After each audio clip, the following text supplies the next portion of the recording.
that's really good too. Just the focus on appearance, and you see Robin Hood, because if I remember correctly, even in this book, Robin Hood is he starts off as like he's at least a yeoman, if not like a noble. And Mm, traditionally, Robin of Locksley, like mm, he sort of loses his noble status in some of the other versions of it, at least. But mm. you do see him sort of voluntarily going down Right. to Yeah. to be the bandit in the woods, to be living in the woods, to be robbing from the rich, to sort of escape from society and live on the fringes, which again is Yeah. very sort of consciously taking on that trickster role, Yeah. in order to sort of enact that energy in his society, and having the ability to see that's required to do so, like you're saying, because if you're only concerned with appearances, there's no way you're going to voluntarily step, outside. Like you were talking about, Jesus earlier. Jesus hung out with the tax collectors and the prostitutes, like same Right. kind of a Yeah. thing, said voluntarily going down to that lower level and trying to generate something from there.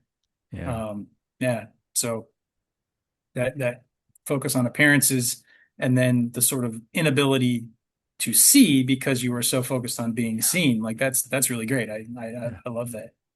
Um, I thought I had something to say, but I'm blanking at the moment. You got Yeah, I do.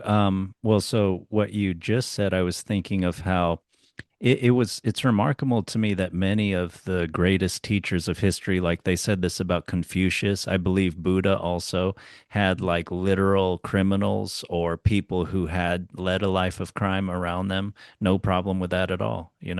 It's there, it shows they're speaking to something true and deep in the society because it attracts people from every walk of life. hmm and it's recognizing that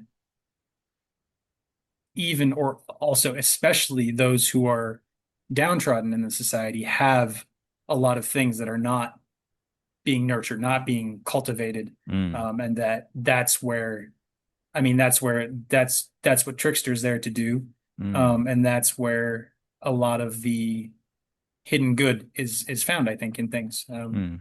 I don't know. I'm definitely not interested in trying to get into the center of town myself. No, thank you.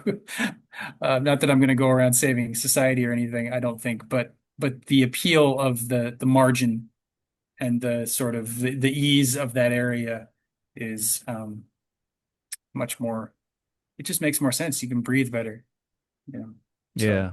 Yeah, I don't know. if this is comforting, the end of Plato's Republic, they've gone through this ideal society, this, do you want to be a ruler, a philosopher, king, a tyrant, and they sort of at least explicitly come to a conclusion that it's kind of better to be in the middle, that Hmm.